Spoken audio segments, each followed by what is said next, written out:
I got to tell you about one more counter. So the leg cross thing is the most common counter with a knee bar, but there's another one you got to watch out for, because sometimes when you go for a knee bar, honestly, you can get your butt kicked.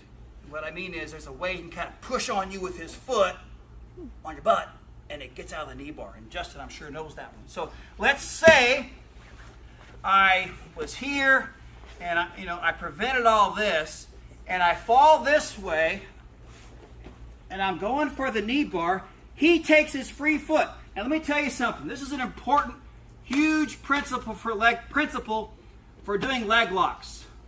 His biggest defense on any leg lock is the free leg.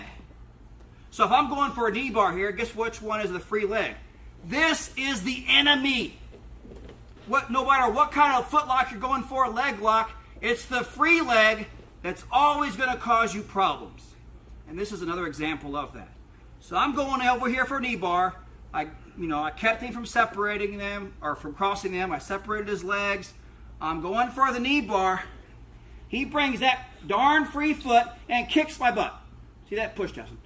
Oh, look at that. You see what he did? He scooted me off. Redo that again.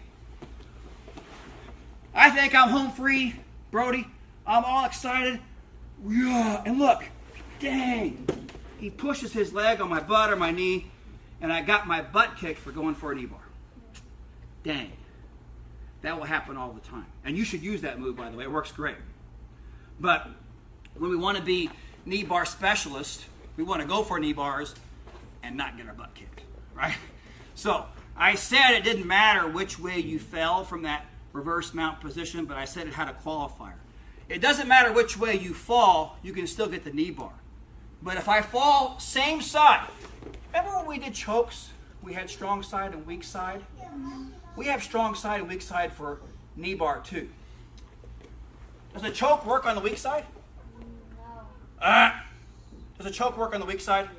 No. Choke will work if you can get it. It's just harder because he has more defenses. Does a knee bar work on the weak side? Yeah, it's just that he's got more defenses. Okay, so the weak side for a knee bar is the leg you're attacking. So this is the weak side because I'm attacking his left leg. Left side is weak side. And the reason why it's the weak side is because he can kick my butt. That's why. Now, could I get it anyway? Yes, I do it all the time. It's just that I got to have everything super tight. If I fall weak side and I'm fast and I keep it really tight and I go real fast, he doesn't have time and I can still get it. Okay? So don't think falling to the weak side means it won't work. It's just that you might get your butt kicked if you do that. Okay? So how can we do the knee bar and never get our butt kicked? Anybody got any ideas right now? You. Falling to the other side. Falling to the other side! What's the danger? This leg. What if I fell on that leg? Can you kick my butt now? Nope. That's why we call this the strong side for the knee bar.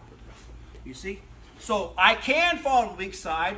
I prefer strong side. Just like when you have back mount going for choke. Prefer strong side. If you end up on weak side, fine. But if I fall strong side,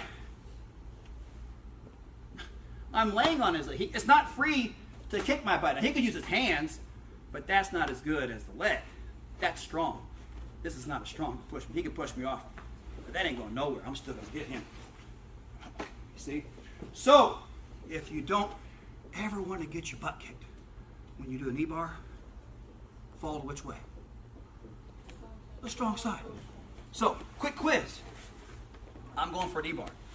Sorry. Sorry. Which way is the strong side? Yes. Which way is the weak side, therefore? Everybody get that? So when you're going for a knee bar, fall to strong side. This is just one of those little habits you got to develop in jiu-jitsu. When I get this, I'm going to go over here. And then I don't have to worry about getting my butt kicked, and I can still deal with all the leg crossing things here too. But he doesn't have that defense anymore. And I have all my offense. Do you see what I'm saying? So, my point is, with those three things, the two leg crossing things I showed you, peeling and Superman, and falling to strong side versus weak side, you pretty much take away all of his knee bar defenses, at least the most common. I'm talking about high-level jiu-jitsu. It's either going to be a leg cross of some kind or a butt kick defense. So if you know how to deal with leg cross and you make a habit of falling strong side, where I don't get my butt kicked, what's that mean for me as a knee bar guy? It means high percentage, right? If I don't know how to beat the cross defense and I'm always falling to the weak side because I don't know any better, my percentages go down. Does that make sense? Yes, sir. That's pretty easy, isn't it? Most of you just gotta kind of learn it and see it and then remember it. Okay? So let's practice getting the knee bar position, and let's go ahead and fall. Let's go ahead and start a new habit. Let's try to fall strong side. It's not the end of the world if you get tipped over accidentally and fall weak side. It's just we have a preference now because you guys know better. All right, on 3, 1, 2.